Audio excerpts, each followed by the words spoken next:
Vaccines lung గురించి ఊపిరితిత్తుల గురించి వ్యాక్సిన్స్ ఏమన్నా ఉంటాయా? మనం ఊపిరితిత్తుల గురించి ప్రాబ్లమ్స్ రాకుండా, జబ్బులు రాకుండా, ఇన్ఫెక్షన్ రాకుండా ఏదైనా వ్యాక్సిన్ వేయించుకోవాలంటే ఎస్. ఎందులో ఉంటాయంటే లంగ్ ఇన్ఫెక్షన్స్ రాకుండా ఆర్ వాటిని మ్యాక్సిమం తగ్గించుకునేటట్టుగా మనకి వ్యాక్సిన్స్ ఉంటాయండి. లంగ్ క్యాన్సర్కి కానీ వ్యాక్సిన్ లేదు, ఇప్పుడు ILD డిసీజెస్ కానీ వ్యాక్సిన్ లేదు, COPD వ్యాక్సిన్ లేదు, కానీ లంగ్ ఇన్ఫెక్షన్ వైజ్ మాత్రం వ్యాక్సిన్స్ ఉన్నాయి. ఏ వ్యాక్సిన్ వేయించుకోవాలి అంటే ఫ్లూ వ్యాక్సిన్ అనేది ఇయర్లీ వన్స్ కంపల్సరీగా వేయించుకోవాలండి.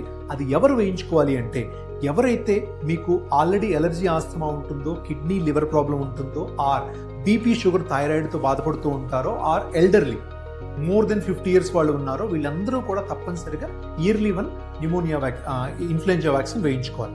దాంతోపాటు న్యూమోనియా వ్యాక్సిన్ అంటే life time once pneumonia vaccine వేయించుకోవాలి. ఇది కూడా ఎవరైతే నేను చెప్పినట్టుగా కోమార్బిడిటీస్ ఉన్నవాళ్ళు, ఆర్ షుగర్, బీపీ, థైరాయిడ్తో పాటు కిడ్నీ లివర్ డిసీజ్ ఉన్న వాళ్ళు కూడా ఈ న్యూమోనియా వ్యాక్సిన్ కంపల్సరీగా వేయించుకోవాలి. ఇలా వేయించుకుంటే డేంజరస్ అడ్మిషన్స్ అంటే డైరెక్ట్గా న్యూమోనియా వచ్చి హాస్పిటల్లో జాయిన్ అయ్యే అవకాశం అనేది చాలా చాలా తగ్గుతుందండి. ఈ 2 వ్యాక్సిన్స్ కనుక వేసుకుంటే మిమ్మల్ని మీరు లంగ్స్ డిసీజెస్ నుంచి కాపాడుకోవచ్చు. నమస్తే అండి.